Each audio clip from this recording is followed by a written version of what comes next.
Good evening and welcome to the news at 10. His Majesty King Abdullah and Iraqi President Barham Saleh held discussions at Basman Palace following His Majesty's reception of the Iraqi leader at Marka Airport. The King and Saleh, who is on a working visit to the kingdom, agreed to expand economic, trade, investment, energy and transport cooperation between the two countries. His Majesty and Saleh also agreed to proceed with implementing a number of joint economic projects, including the Basra-Aqaba oil pipeline, rehabilitation of the Amman-Baghdad highway, and establishing the joint industrial zone between the Jordanian-Iraqi border. The Iraqi president said Iraq considers the establishment of the oil pipeline from Basra to Aqaba as a strategic move for his country. He also called on Jordanian companies to take advantage of investment opportunities in Iraq. The two leaders also stressed the importance of expanding bilateral trade between the two countries, facilitating the entry of Jordanian goods into the Iraqi market and exchanging visits between officials and the private sector. His Majesty, who congratulated Saleh on his new post as president, affirmed Jordan's backing of the country in its efforts at preserving unity and stability. The two leaders also discussed the war on terrorism and the Syrian crisis.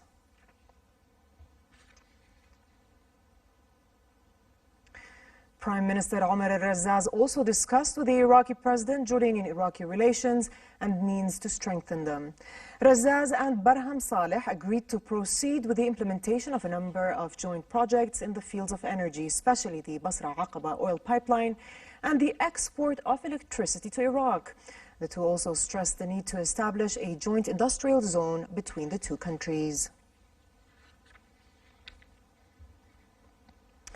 Minister of Foreign Affairs and Expatriates Ayman al-Safadi, meanwhile, held talks with his Iraqi counterpart, Mohammed Ali al-Hakim.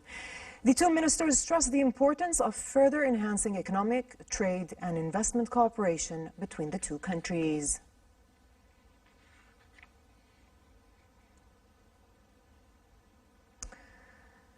Prime Minister Omar al-Razzaz discussed with representatives of the two chambers of industry and commerce the government's priorities in the years 2019 and 2020. During the meeting, Razzaz said priorities for those years will focus on the needs that directly affect citizens, including raising the quality and standard of services. He also stressed the government's readiness to work jointly with the private sector to move ahead with the Nahda Renaissance project, as such priorities, he said, are not a wish list, but a set of programs with a timeline.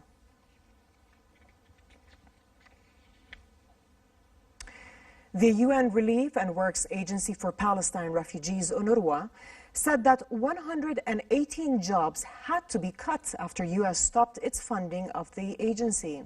UNRWA's funding chief said that 500 contracts have also been reduced from full-time to part-time, which in Gaza is considered a very severe blow. Pierre Krahenbull also said he regrets that the decision was based on the politicized dynamic around the announcement on Jerusalem and the tensions that existed between the U.S. and the Palestinian leadership, and not based on UNRWA's humanitarian work. He added that it is time for the international community to re-engage in a concerted manner to bring about concerted and convergent solutions. Meanwhile, in Syria, where the United Nations said that thousands of Syrians are trapped by battles or face hard choices about returning home, even though relative calm has held in the northwest of the country for the past 2 months.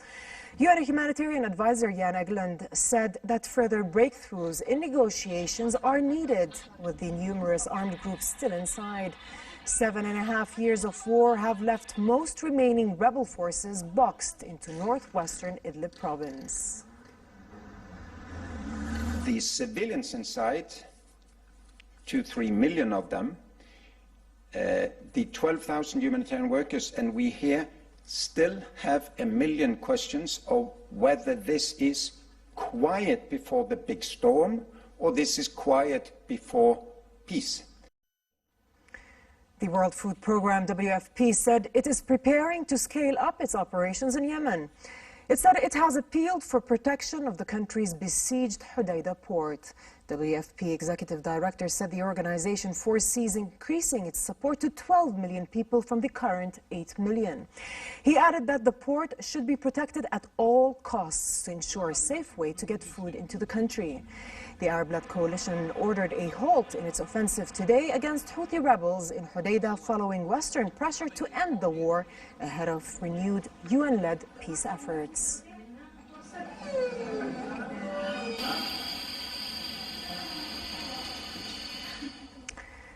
In some better news, a royal treasure trove which belonged to the French Queen Marie Antoinette has fetched a record-breaking summit auction. Sotheby's called the auction the sale of the century. Collectors snapped up the rare historic gems as bidding soared to a total of over $50 million in Geneva's Sotheby's, which is 10 times the initial estimate and the highest amount ever paid for a royal collection. A pearl and diamond pendant was sold for $36 million, shattering its pre-sale estimate of up to $2 million. Most of the items had not been seen in public for over 200 years.